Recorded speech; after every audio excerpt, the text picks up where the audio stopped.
Hi from me, Lauren Joffe, and welcome to another episode of Derech Erezt. Tikkun Olam is a well-known Jewish value that literally translates into repairing the world. Student Rabbi Andy Kuti tells us more.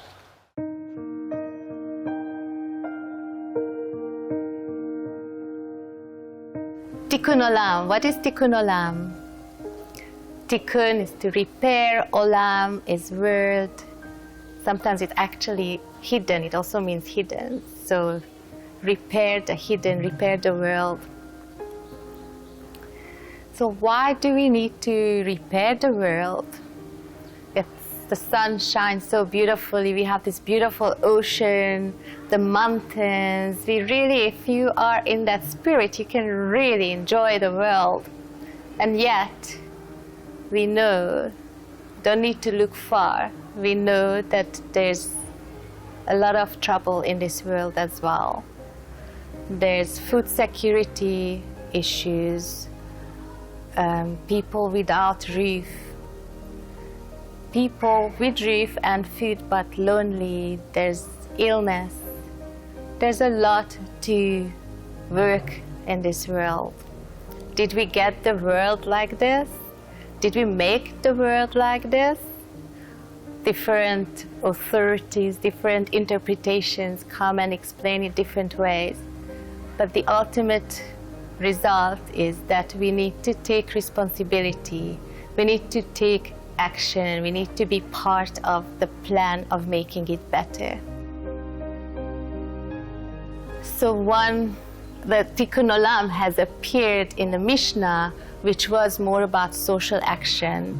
And later on, in the 16th century, with Isaac Luria, it was about a psycho-spiritual interpretation that there's light, sparkles that scattered, and we need to collect them. And it is what we collect when we make someone smile, when we pray, but also with social action as well. A story in the Torah that we can have an example, for example, when Abraham is negotiating with God about the people in Sodom and Gomorrah. But please, God, don't destroy that city. Let's see if there's 50 righteous people in that city. You can please keep it. And God says, okay. But they can't find 50 righteous people. So Abraham continues to negotiate. Let's see if there's 40. And there's no 40. And there's no 30. And there's no 10 righteous people. And we know that the cities Sodom and Gomorrah get destroyed. Nevertheless, that's an example of reaching beyond ourselves, our communities, our immediate family and communities, and negotiate and put our voices forward, that we need to speak out and help and work towards protecting others as well, not just ourselves.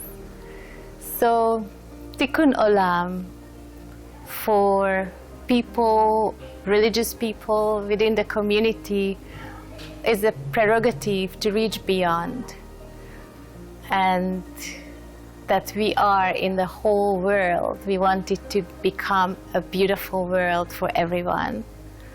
And possibly for those social activists who don't consider themselves religious, it might be a word to mean that no matter what part of actions you take in the world, there is a hidden meaning and a connectivity between that action and the others, that the whole world is going to be repaired by your actions, little by little, with all of us contributing to it.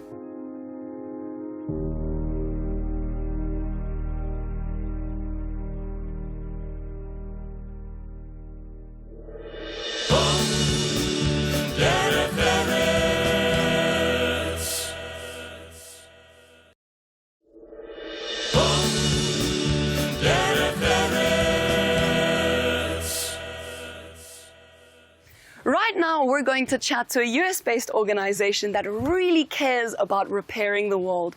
So much so that their name is Repair the World. So make sure that you stay tuned to find out more.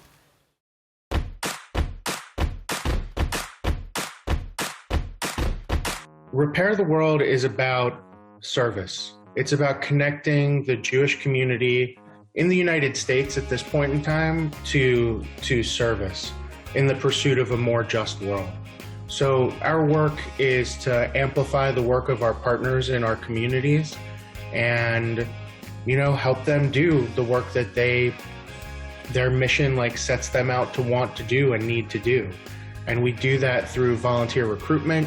We do that through volunteer support of our part-time service corps, and that's the whole point, so that they can accomplish their goals more and we can connect the Jewish community to the larger community. Repair the World is a really interesting choice of name for an organization, but Repair the World is a tenet of Judaism. In Hebrew, it's Tikkun Olam, is the direct translation of Repair the World. And I think it's our obligation to be and work in the world every day in order to leave the world a better place than how we found it.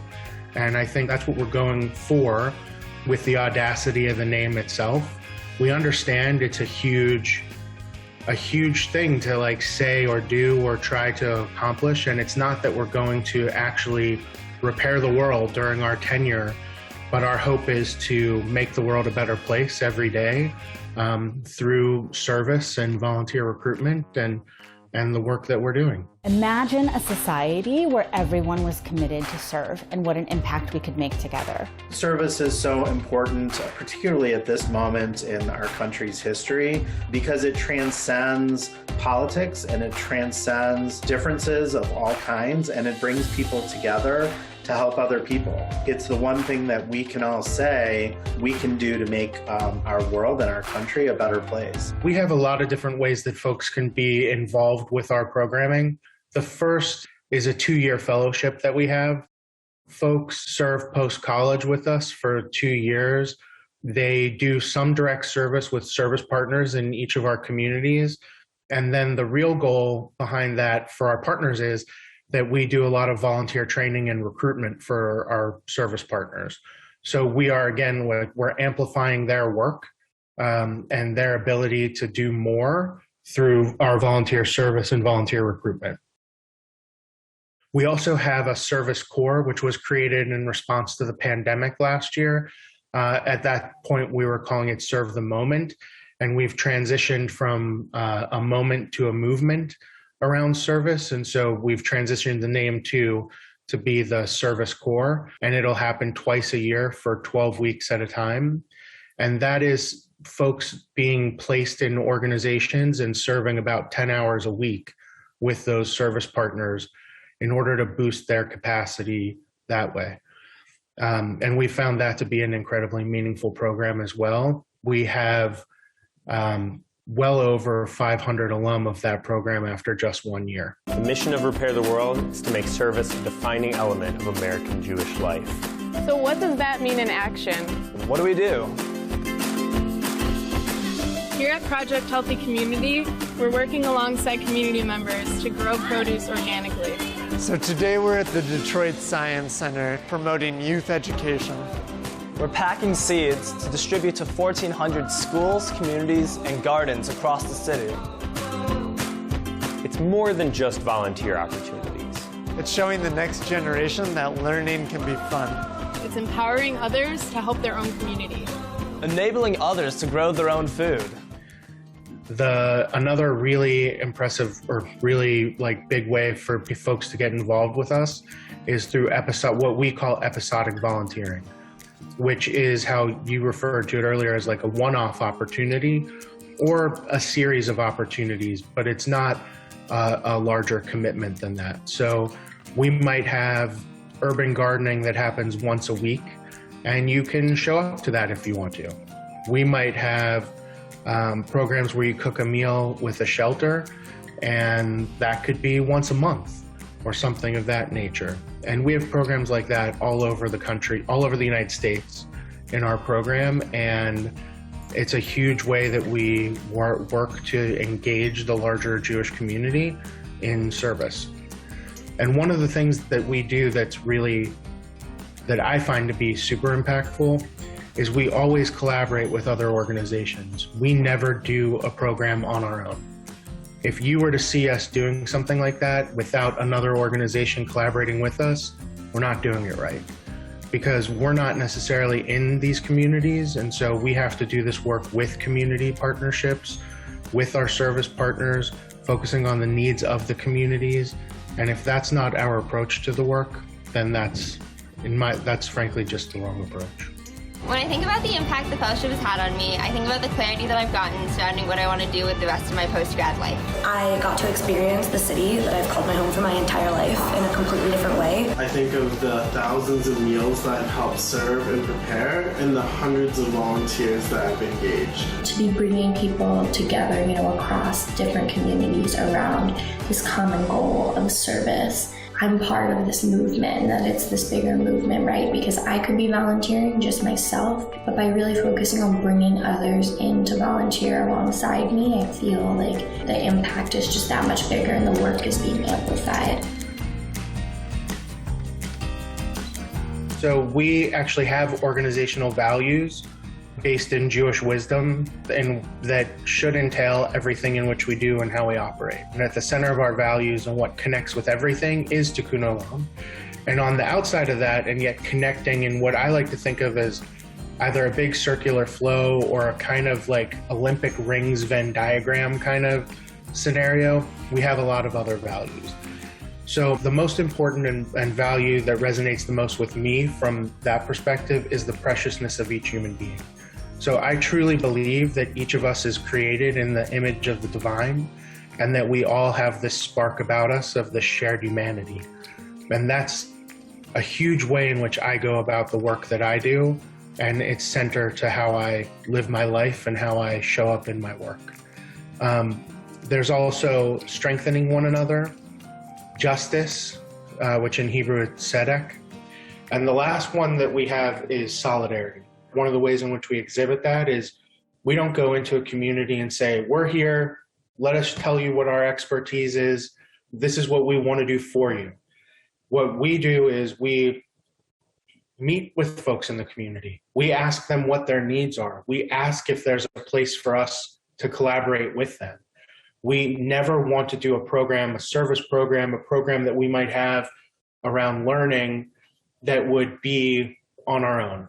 We always want to have the community represented in the work that we're doing, have the community with us in that work that we're doing, have the community inform how our program can be better, how our service can be better, how it can be true and authentic to the needs of the community that we're working in. And that's how we operate. So what does it mean to repair the world? It doesn't mean you have to do everything. But that everyone, anyone, anywhere, can do something. Even if it's just a little bit, it's something you can do. So come, repair with us. So come repair with us. So come repair with us. The world could certainly use your help. I think Repair the World's Derech Eretz, its purpose for being, is really about connecting Jews and their communities to service opportunities in the larger community in pursuit of a more just world. I do think in the U.S., the Jewish community is starting to understand and recognize the value add that we are as an organization. We're a connector for young people in Jewish life and community. We provide something to them that maybe traditional or old school forms of like connection in the Jewish world aren't resonating with folks as much, and we are resonating with folks. We're able to share like Jewish wisdom and Jewish values through the work and service that we do. And it connects and inspires the people that we work with. And it builds relationships in community.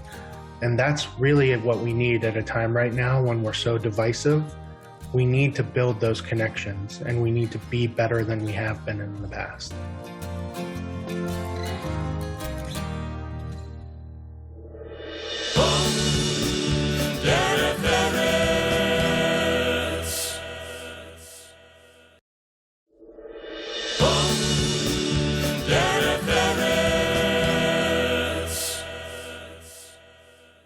When it comes comes to natural disasters and emergencies around the world, there are various organizations that jump in to help out.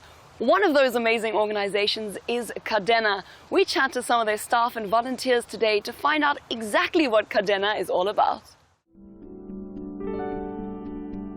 Cadena is an international organization that was born 16 years ago, and we get involved in all kinds of natural disasters. We were born in the Mexican Jewish community, and now we are in 11 countries all around the world with different offices.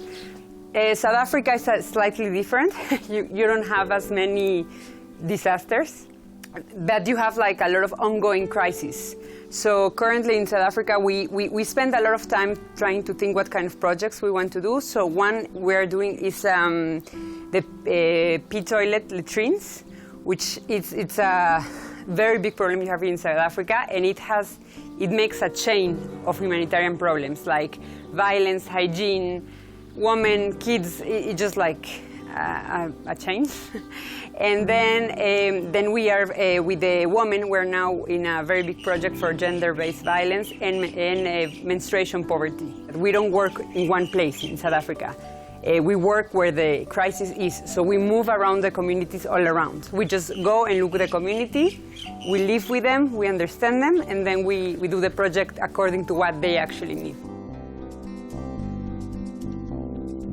Well, Cadena, it was born in a Jewish community. So Cadena, even though today it's like it's a led Jewish organization, so we help the non-Jews, because we, like in places like South Africa or Mexico or Colombia, there's so much crisis to be helped, that Cadena was born from the Jewish community to the outside. But it's based on Jewish values. So we're based on Tikkun Olam. The translation in English is to repair the world. We actually have not only the part of humanitarian aid, but we have all the part of education where we work with the kids from primary school and middle school to teach them to be a humanitarian from the Tikkun Olam perspective. You know, not everybody talks about Tikkun Olam, but it's very important to live the Tikkun Olam, to understand what it is, and to be humble about it. I think the meaning of Tikkun Olam has been lost over the years, and it's been used in different contexts. But I think what we really try to the Tikkun Olam that we try to actualize is a Tikkun Olam of really working on ourselves before working and repairing those around us. And by working on ourselves, we in turn creates a domino effect. To be able to assist those that can be assisted, not necessarily by giving, but rather by giving to ourselves and sharing that with others around us. Cadena is based on Tikkun Olam perspective, and we invest a lot of time in our staff and our volunteers to actually have that perspective. Cadena it's volunteer base. We have 9,000 volunteers around the world, including the rescue team, which is people that trains every day, every week, to just go and rescue in water, in buildings, and whatever. We have doctors that volunteer. We have psychologists and volunteer, and we have like amazing people that go and leave everything around the world to just come and help. I was born and raised in Johannesburg. Traditional Jewish values, not necessarily religious per se, but we always were respectful of our religion. And so growing up was very much part of my education to be there to assist others when in need in the best way that I could, and to give what I had received and share that with people around me, and to be able to actualize that as I grew older was very, very important for me. So I started in Cadena 5 years ago. I actually work for Cadena. I'm the director of international alliances and international fundraising.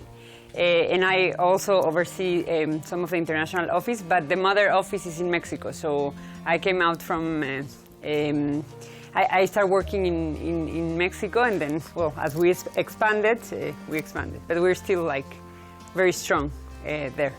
Like that's where all the main programs come, and then we expanded to the rest of the Jewish communities around the world. So I grew up in a very traditional Jewish family. I was always more spiritual than religious. I'm not into the traditions. And then I tried to take Judaism for the beauty as it is, to what I love of it. I'm Jewish at the end, and I embrace it. I take the traditions I like and the parts of religion that I like, and the parts I know I deal with them. We always need volunteers, and depending on the project, there's always something you have to give, because the projects change. You know, like for example, now we're doing a project with women, so we need someone that is specialist in women topics, especially in a place like South Africa, where so much diversity in language goes on. Just understand, say they want to get involved, what they do, and then we'll be happy to get them as volunteers in the different projects. So I think Cadena Derech Eretz, it's like very similar to other NGOs. In the world, there's so many issues that are beyond us, you know, like we try to fix everything, but the truth is like sometimes you can. So I think the Derech Eretz of Cadena, it's to try to reduce the human suffering as much as you can. What we say in Spanish that we always say that Cadena does is like, reducimos el sufrimiento humano.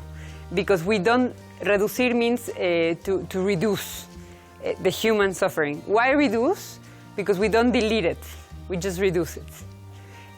And that's, I think, a very humble and honest way to work through humanitarian aid and with people that it's in disadvantaged situation. Well, we've come to the end of the show for this week's episode of Derech Eretz. As always, we'd love to hear from you, so please send us a Facebook message at Spirit Sister Productions. From me, Lauren Jaffe, and the Derech Eretz team, have a wonderful week.